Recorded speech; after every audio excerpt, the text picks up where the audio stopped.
The last few years, Humboldt County has really gotten a reputation as the marijuana capital of these United States. And with it has come a reputation for violence. Both have hurt the county. And now Humboldt is trying to decide how to fight back. Newscenter 4's Greg Lyon was in Humboldt recently for what can only be described as a very unique kind of meeting. Indeed, kind of only in Humboldt County kind of meeting. The meeting represented the ultimate in practical politics, an admission that the county has a problem and that something needs to be done. What made it unique were the people who took part, and that is our Target 4 unit story.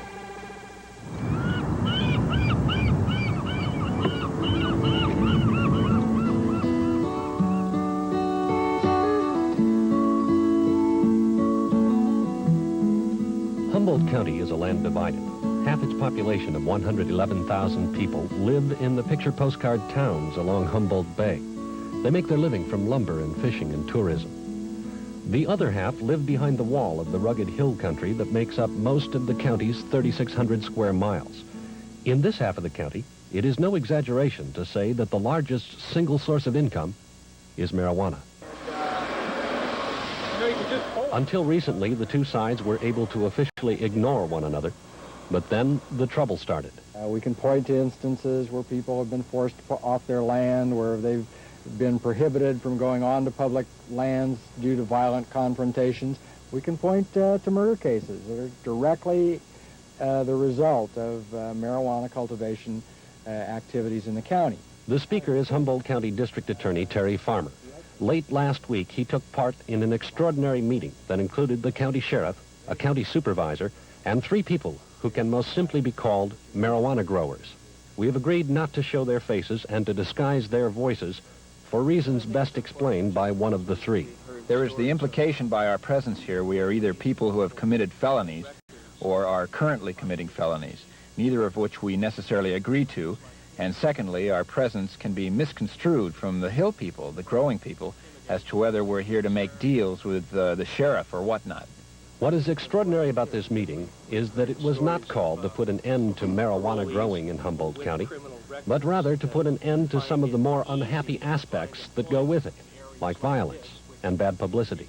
Now, that affects everyone in the county, and it's true there is a problem with violence in marijuana, and no one is denying that. The real issue is to present the proper picture. The people in the meeting make a distinction. On the one hand, there are those who use marijuana in order to be able to stay on this land. They might be considered outlaws in the Wild West tradition. And then there are those who use this land to make money, which they then take out of the county. And in the opinion of the people at the meeting, those are the criminals. Well, I would characterize that separation as consisting of what I would call ma and pa growers, those whose roots are with the community and want a quality of life connected with the community apart from marijuana growing. And contrast that with those who are engaging in large-scale commercial operations solely for the financial reward, with little or no thought as to what the impact of that kind of activity has upon the quality of life of the remaining community. In many ways, the parallel to prohibition cannot be ignored, where local government knew that many of its citizens were engaged in bootlegging, but where primary law enforcement was concentrated on big-time operators and organized crime. To do otherwise would have meant exhausting law enforcement resources and putting a good part of a county's citizens behind bars. And so it is in Humboldt County, where estimates are that 6 out of 10 hill country people, roughly 1/4 of the whole county, are breaking the law of the land. That recognition and the fact that the lawbreakers are still part of the community was the silent partner in last week's meeting. We definitely speak for people who have been here a long time and came for other values other than just profiteering or a quick in and quick out. We're here to live, and this is our home, and this is what we share in common with the gentleman at the other end of the table. The other thing they share in common with the gentleman at the other end of the table, that is with law enforcement, is that violence hurts everybody in the county, and that the violence is confined to a relatively small percentage of the people there. How that ties into the state's camp program that we talked about at the beginning of this piece is the subject of tomorrow's report, and I think you'll be surprised at the reaction from the other end of the table to the federal and state combined law enforcement program. In short, they don't mind it a bit. Well, extraordinary meeting. Places like Hawaii, for instance, where there's a lot of pot grown illegally, the money goes into the local banks. At least that's the charge there. I mean, tons of money. What you're saying is that they're taking the money, not putting it into the banks up there, but taking it down to San Francisco, laundering the money one way or another? That's one of the complaints. In a sense, it's a business. We're talking business here in one sense. And what they're saying is people that grow 10 or 20 plants and keep that marijuana there or sell it to friends in the county, the money ends up in the county. The person who grows 200 to 1,000 plants, commercial growers, take the money out, and they're liable to spend their time on the Riviera because the amounts of money are incredible. Greg, did that extraordinary meeting you attended produce any results? I don't expect any results from that kind of meeting for months to come, Evan. I think they're going to get together, they're going to talk. They'll probably broaden the base of grower representation as people get used to the idea that they can talk to county law enforcement officials and reach some kind of agreement. But it's extraordinary. It's amazing. It is amazing. Thank you. We have a lot more ahead for you tonight from the news. Lives on. Fame is back.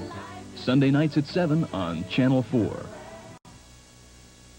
It is harvest time in Humboldt County, and the state is now stepping up its program to eradicate what may be the county's biggest cash crop, marijuana. Greg Lyons back from Humboldt, where he managed to eavesdrop on a really extraordinary summit meeting between local law enforcement officials and the growers themselves. Now, no treaty, I understand, came out of this conversation, but at one point there was some surprising agreement. That's right, Paul. I wasn't at all surprised to hear the local authorities say they were happy about the state war on pot. But what was surprising was listening to growers say they, too, welcomed that invasion. The reasons why are the subject of my Target 4 report. October in Humboldt County. Ready to start. Ready to go? It's the marijuana harvest season in these hills. And whether you grow marijuana or not, you can't escape its impact. Marijuana, quite literally, is in the air.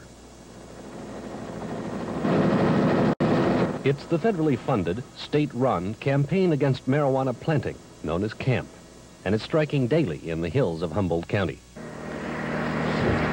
So far this season, it has destroyed more than 100 tons of Humboldt County's best. And you might think it would be universally opposed by anyone involved in growing marijuana.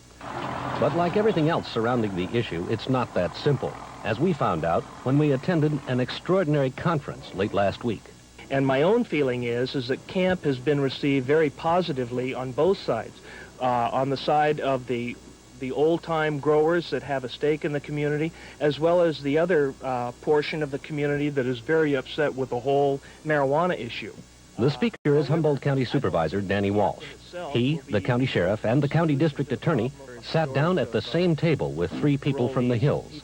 3 people who were speaking for themselves, but who for purposes of this meeting could best be characterized as marijuana growers. As a condition of our attendance at the meeting, we agreed not to show their faces and not to use their voices. What they said is being read by someone else, and what they said is surprising. If the growers face the fact that there is going to be imposed upon them some limit, then I think the camp here this year and their behavior has been a very good thing. And it probably is the only way to get to the heart of the matter, which is the money. Money is indeed at the heart of the matter. 1 plant can produce 2 pounds. 2 pounds can sell for $4,000. 10 plants can provide a healthy, tax-free living. That kind of money has seduced many hill country people who were indifferent to marijuana at first. But it has also attracted another element, the high roller, the $1 million a year grower. The magnitude of your crop and your production is such that you have to hire other people to work it. You have to hire other people to protect it. You're willing, because of the investment that you've put in that crop, to utilize violence to protect it. Other people are willing to come in and utilize violence to take it from you. That's not solely related to just newcomers, and there are old-time residents who have engaged in that. Drugs and violence are a marriage made in heaven for the national media. They aim the spotlight of publicity unerringly on Northern California and Humboldt County. And up here, where the underground economy depends on marijuana and the above-ground economy on tourism and business, bad publicity is as much of a killer as guns. Humboldt County does not belong off in right field, abandoned by industry, by tourism, by any other aspect of the entire nation's economy, to kind of wallow in this problem with marijuana. And that's where CAMP comes in. Sheriff Dave Renner makes sure it goes after the high rollers first, and to that degree it's welcomed by many county citizens, even those who happen to be involved in marijuana, like the people whose faces and voices we can't show. I think law enforcement in this county has its priorities in order. And it's odd to say, but I wish more outside interlopers and more outside growers were affected directly by camp's operations. We're not sitting here and the cops are the ones that are saying, don't come to Humboldt County because we're going to get you. It's the community as a whole saying, we don't want you in this county. That is the message they wanted to get across. That is why they allowed us to be in that meeting. But even so, Humboldt County is much like the stereotype of Appalachia. We just assumed you'd all leave us alone. So it took us about 3 hours, Paul, of very tricky negotiations to finally be able to film what we did film there. Sure. How effective are these efforts by the government to eradicate these crops? Or are these simply a public relations effort designed to appear as though they're really doing something? How effective are they? Oh, I think they're effective to this degree that they did so far in Humboldt County get more than 100 tons. That's a lot of marijuana. It is, however, only about 5 to 10% of the estimated marijuana crop this year in Humboldt County. Good report. Usually not the local boys. That's right. Well, like so much else, it's a lot bigger than it seems. Next, going to take you behind the scenes for an